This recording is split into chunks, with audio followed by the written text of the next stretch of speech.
তারপর আমরা গোসলের জন্য জামা কাপড় খুলে আমি সাকিব আর বাপন উপরে উঠে পড়ি, আর লিঙ্কন নিচে থেকে যায়, আর আমরা উপর থেকে ডাকতে থাকি লিঙ্কনকে উপরে আসার জন্য। তো এখানে পানিটা এত ফ্রেশ এত ঠান্ডা ছিল, যাই হোক পরে লিঙ্কনও এখন আস্তে আস্তে আসতেছে, ওকে ডাক দিলাম যে উপরে আয় গোসল করে যা।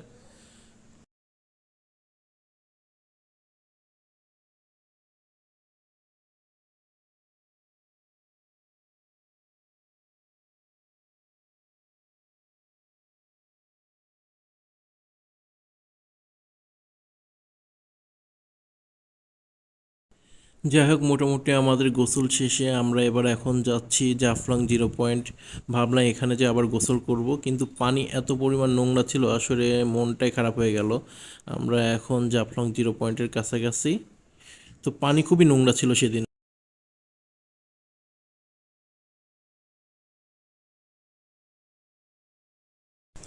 এই যে জাফলংয়ের চারিপাশে এখন এই সাদা ছোট ছোট পাথরগুলো পড়েছিল, আর এটা আমরা যখন লাস্ট আসছিলাম সেখানে পানিগুলো অনেক পরিষ্কার ছিল। এখানে পানিগুলো দেখেন, দেখেই বোঝা যাচ্ছে কত নোংরা এই পানিগুলো। এই পানিতে আসলে গোসল করার মতো কোনো পরিবেশ ছিল না, তাই জন্য একটু হতাশই হয়েছিলাম যে পানি প্রচুর নোংরা ছিল আসলে।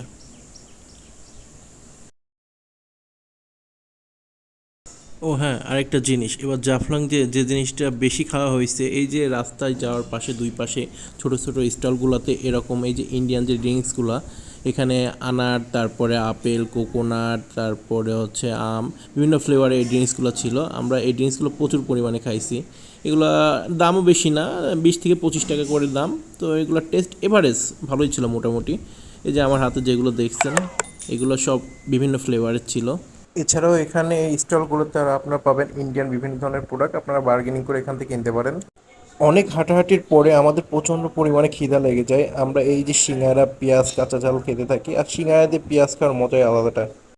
আর জাফলংতে যাওয়ার পথে এই যে আমরা এখন চলে আসি, এটা তামাবিল বর্ডার। এখন বর্ডারটি বন্ধ আছে। আপনারা যারা মেঘালয় যেতে চান তো এই তামাবিল বর্ডার থেকে গেলে সেগুলো খুবই কাছে হবে।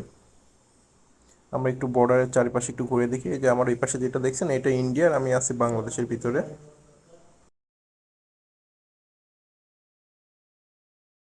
যাই হোক আজকে আমাদের ঘোরা মোটামুটি শেষ, এখন আমরা সরাসরি চলে যাব সিলেট।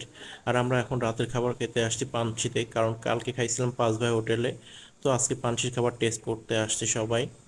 আর এখানে আমরা বিভিন্ন ধরনের ভর্তা, প্যাকেজ, বেগুন ভাজি, এখানে বিশেষ করে বেগুন ভাজিটা অনেক টেস্ট ছিল। আর আমার যেটা মনে হয় পানশির খাবারটা একটু বেশি টেস্ট লাগছে এবার। আর আমরা খাওয়ার পরে ডেজার্ট হিসাবে নিয়েছিলাম এই যে ফালুদা। ফালুদার টেস্ট মোটামুটি এভারেজ, খারাপ ছিল না, যার মূল্য ছিল 120 টাকা। আমাদের খাওয়া দাওয়া শেষে ওদেরকে